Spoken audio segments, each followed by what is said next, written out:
Hello friends, welcome to the Cool Vedas, that's Veda School. Today's story is from Sambhava Parva in Adi Parva.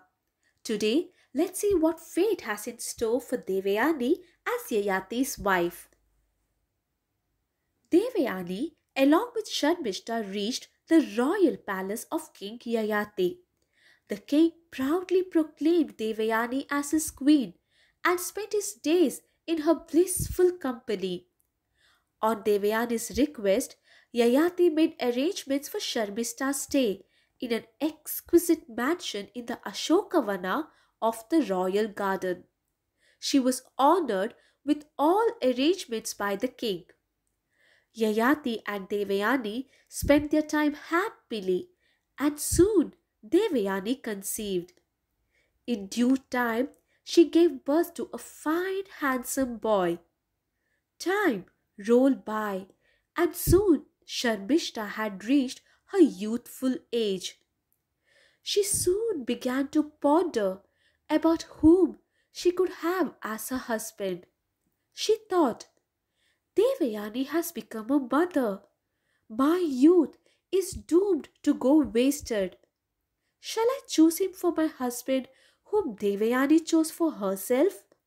Yes, this indeed is the solution to my trouble. That king should give me a child.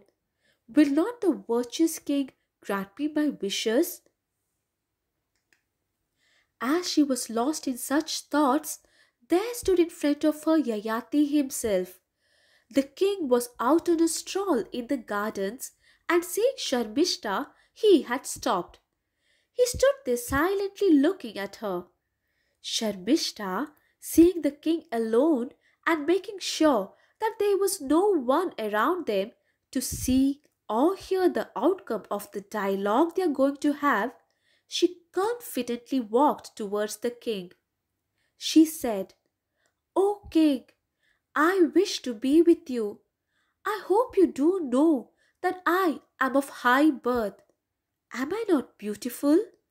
Please accept me and let not my youthfulness go wasted, O king. Yayati, however attracted he was to the princess, could not forget the power of his father in law.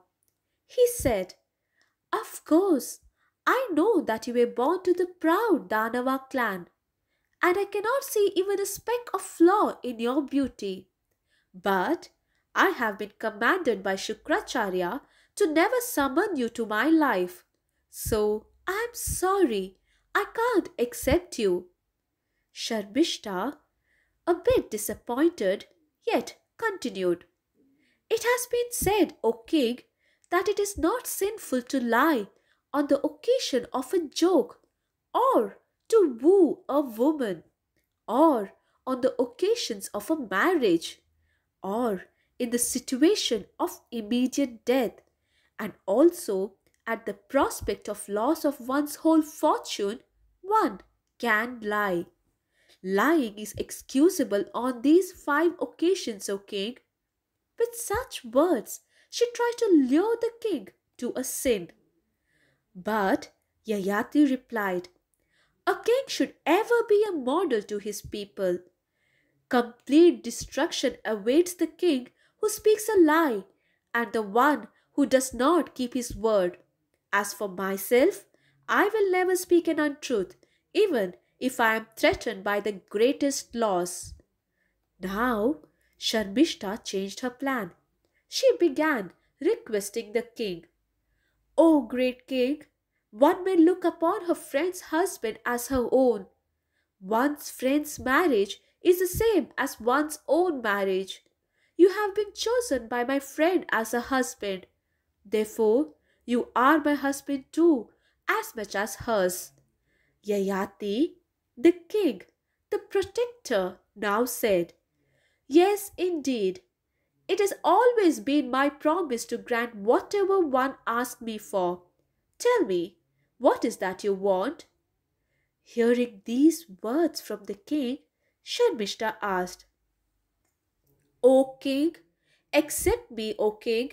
I am the slave of Devayani, and you are the lord of Devayani. Therefore, O king, you are my master and lord as much as Devayani's. Please accept me, O king, as your partner. The king was moved by Sharmishta's sweet talks. Persuaded by the Asura princess, Yayati accepted Sharmishta as his co-wife, and they spent some time together. In due course of time, Sharmishta too conceived and brought forth a handsome son who was blessed with the splendor of the Devas itself. Soon the news of Sharmishta's son reached Devayani. Now, how will Devayani react to this news? Can Sharmishta hide the truth from her friend? Let's find out. Please like, share, and subscribe our channel for more Mahabharata stories. Do not forget to press the bell icon. Thank you. Namaste.